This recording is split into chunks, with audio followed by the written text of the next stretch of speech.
Let me share with you why most real estate agents won't list houses under $100,000.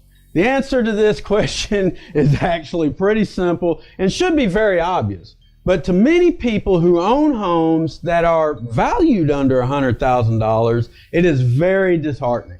So let me go back just a little bit and correct the statement that real estate agents won't list houses under $100,000.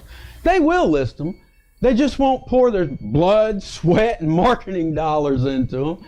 They will happily place a sign in the yard, with their name and number and their smiling face on it, They'll also place it in, on the MLS. And with some nice pictures and a great description, They may even go as far as to place it on Zillow or Trulia or other online websites. But to put forth the effort that would be needed to get your house sold fast and for the highest price, it's not in the budget. It's not worth their while. Why, you may ask? Well, it's very simple. Agents work on commissions.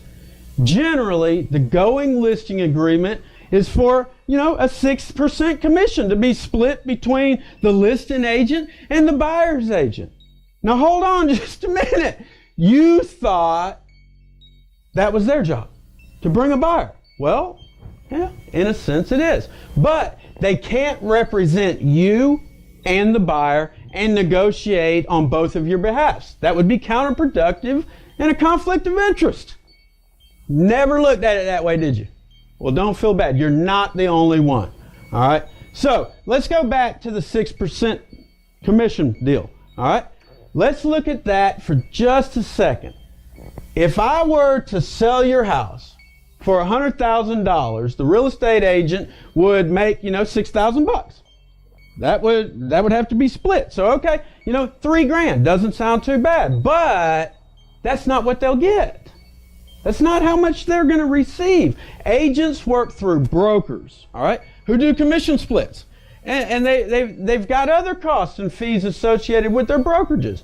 So a 50-50 split, it's not unheard of, but let's just say it's a 70-30 split. The agent's going to receive 70% of the commission and the broker's going to receive 30% of the commission. Okay? That would actually be a pretty good deal for an agent in today's world. It's not really what they get, but that'd be a pretty good deal for them. So if it was the 70-30 split, the agent would make $2,100. Okay, sounds pretty good. Still sounds good. It's not $3,000, but $2,100. Sounds great. Now let's subtract the costs and fees associated with, desk fees and office space and marketing and signs and lead generation and training classes and continuing education and so on and so forth. So when you look at that, this could easily add up, from $500 to $1,000 a month. And on top of that, let's throw in their MLS fees, which is almost $200 a month.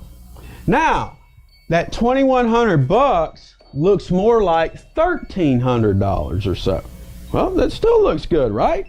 Except it took them 4.5 months to get the deal closed, and that's on a good deal.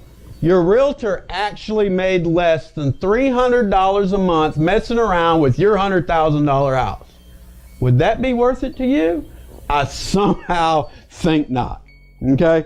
So, what is the remedy? Well, I would highly suggest you watching another video I've recently produced, and it's entitled, So You Want to Sell Your House, which I'll leave the link, in the post or in the comments of this particular video here. So go look at that. It's going to open your eyes up to quite a few more things. But keep in mind, your realtors are not going to work for free, and that's why they will more than likely not list houses that are valued at under $100,000. I hope that's a little food for thought, and I hope I provided some value. If I did, please like and share my video. You have a great day.